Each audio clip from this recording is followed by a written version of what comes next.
Well, since March of this year, 26 people have lost their lives in mass shootings in Khayelitsha alone.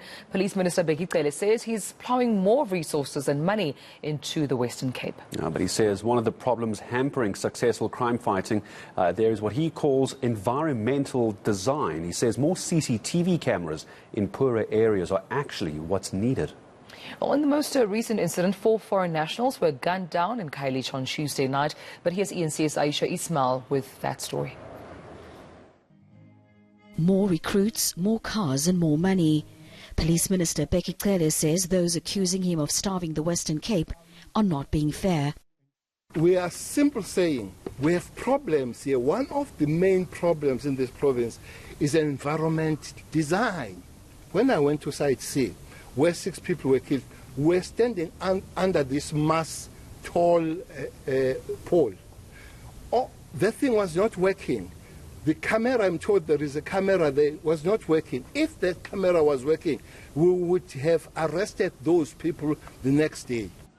He says resources were being pumped into affluent areas by the city of Cape Town. But the city's recent CCTV rollout plan got the thumbs down from the ANC and the Good Party. Both say the data used was outdated and also question the efficacy of the cameras.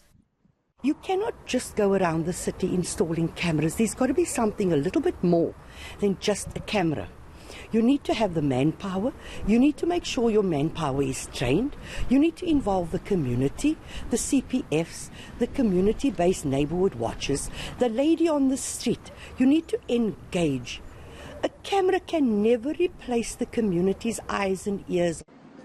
Little says the CBD with the most cameras has the highest contact crimes recorded for the last quarter. The ANC says if the city comes up with a well-researched plan to roll out cameras, the party will support it, but not as it stands.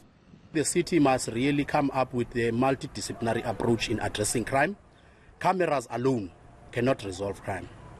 And as I said, the city needs to swallow the pride and work hand in hand with the subs. And then I think also not only with the subs and also with community structures.